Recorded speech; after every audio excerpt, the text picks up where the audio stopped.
So now let's talk about Iblis's plan to corrupt your tongue, the third feature of the human being that makes them distinct from the rest of creation. The Prophet ﷺ was with Mu'adh ibn Jabal, the noble companion, radiallahu ta'ala an, and he tells them, O Mu'adh, preserve two things. Preserve what's between your lips and preserve what's between your legs, and I promise you paradise. And Mu'adh radiallahu ta'ala an was taken back by what the Prophet ﷺ said. He said, Ya Rasulullah, are we held accountable for what we say? And the Prophet said, O Mu'adh, what do you think causes people to land in hellfire on their faces other than what their tongues do and what their tongues say?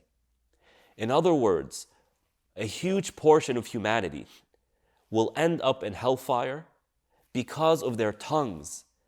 That's serious. Now, how often do you use your tongue, oh brother and sister? How often? We're using it every single day. How many words do you utter every single day? Hundreds, thousands. It's a lot. So Mu'adh, he saw this as something big because he understood, man, I'm always using my tongue and it could lead me to hellfire. This is Iblis's door. He wants to attack your tongue, to cause you to say things that are harmful, to say things that are inappropriate, to say things that spread harm. I mean, you look at some of the biggest dictators, some of the worst people who walk this earth, the biggest mass murderers. How do they rile up the masses other than with their tongue? You look at divorce and how husband and wife, their relationship breaks. It's more often than not because of the tongue. You look at parents and children who are at odds with each other. It's more likely or not because of the tongue. Wars can break out because of the way people communicate with one another. So Iblis has a golden opportunity to get us to hellfire by corrupting our tongues. But the Quran, our Prophet ﷺ, comes with the principles, the guidelines, and he teaches us, be careful with your tongue. And so one of those things is Allah subhanahu wa ta'ala teaches us, وَقُلْ لِعِبَادِي يَقُولُ الَّتِي هِيَ أَحْسَنُ إِنَّ الشَّيْطَانَ يَنْزَغُ بَيْنَكُمْ إِنَّ الشَّيْطَانَ كَانَ لِلْإِنسَانِ عَدُوًّا مُبِينًا. So beautiful, ties exactly into what we're saying here. Allah subhanahu wa ta'ala says in Surah Al-Isra, Ya Rasulullah, tell them, tell the believers, tell the people, say what is good, because the shaitan is trying to create division between you. Indeed, the shaitan is a clear enemy to you. You see that? Allah is warning us. Iblis is trying to cause you harm, cause society harm, to create problems in society through misuse of the tongue. So be careful what you say. And Allah subhanahu wa ta'ala also says, وَقُولُوا لِلنَّاسِ حُسْنًا. When you speak to people, tell them things that are good. Tell them things that bring optimism. Tell them things that brings hope, that puts a smile on their face. To the extent that the Prophet ﷺ says, Al-kalima al-tayyiba sadaqa. A good word, a kind word is a form of charity. So in this era of freedom of speech and the extent to which people have freedom of speech, and both the left and the right are trying to censor one another and trying to define what is appropriate speech and what is inappropriate speech, do yourself a favor, drown all of that noise out. Because neither side is basing their arguments, basing their rationale on any clear set of principles and moralities, but rather it is a group of people who have determined what is right and what is wrong for themselves. They don't go back to divine sources, and then they want to impose that on the rest of society through this tool of censorship, through this tool of cancel culture. But Islam comes and says, you are responsible for what you say. And no, you can't just say whatever you want.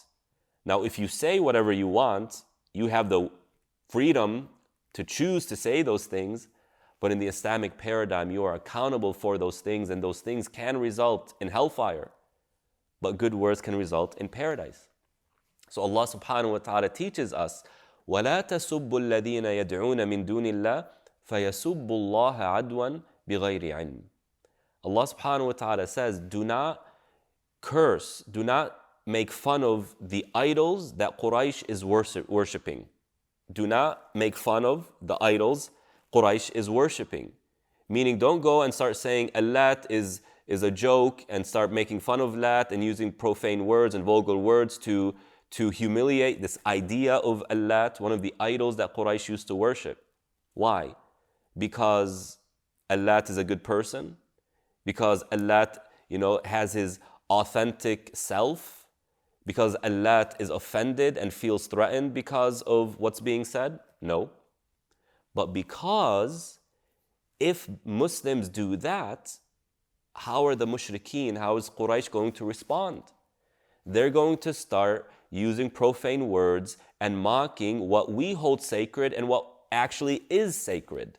So if we use our tongues in a way that harms or offends others, then naturally, expectedly, they're going to retaliate. And they're going to retaliate in ways that cause bigger problems, because when they try and humiliate us, they will curse our sacred things. They will start making fun of the Prophet ﷺ. And Allah tells us, don't get into that. Another example, the Prophet ﷺ teaches us among the most major of sins, among the biggest sins, is when somebody uses indecent words towards their parents. So the companions, this is a time where you revered your parents, unlike today. The companions were taken, like, Ya Rasulullah, who would ever disrespect their parents with their tongue? So listen to what the Prophet ﷺ said. He said the following: one of you will make fun of someone else's parents, so the other one will make fun of your parents, the one who started it. That is somebody using indecent words towards their parents. Look at that. Look at the rationale the Prophet ﷺ is teaching us. Even though the person doesn't directly disrespect their parents, their behaviors led someone else to disrespecting their parents, and therefore they are to an extent accountable. See how that works? So a believer is somebody whose tongue is clean, whose tongue is used for good, whose tongue builds relationships, doesn't destroy relationships, and whose tongue isn't profane. Something that I'm just very uncomfortable about the English language is how profane the language is, or at least the way the people who speak it use the language. Listen to the people around you in public. How often do we hear swear words? Music has swear words. Movies is full of swear words. Jokes and comedians are constantly using vulgar language. But the Prophet ﷺ teaches us something else. He says, لَيْسَ الْمُؤْمِنْ بِطَاعَانٍ وَلَا لَعَانٍ وَلَا بَذِيءٍ وَلَا فَاحِشٍ وَلَا مُتَفَحِّشٍ. The Prophet says the believer doesn't fall into one of these 5 things. And all of them have to do with the tongue, word choices. The Prophet says a believer is somebody who doesn't use their tongue to harm other people. A believer is somebody whose tongue isn't constantly cursing other people, saying la'natullah. A believer is someone whose tongue isn't vulgar, indecent, lewd. And a believer is somebody whose tongue isn't vicious, aggressive, nor are they trying to make a scene, try to foment emotions using their tongue. You know the clickbait stuff that we find on YouTube? Right? They use inflammatory language to draw attention. A believer doesn't do that. So a believer is someone whose tongue is pure and used as a means to building, not to destroying, understanding and always remembering. The shaitan wants to corrupt our tongue so that he corrupts us. When communication is lost, relationships are lost. And listen to what the psychologists say. They say the most important indicator to happiness is healthy relationships. And what is a healthy relationship? It is one where the communication between the two individuals is healthy and strong. So Islam teaches us to have the best of tongues.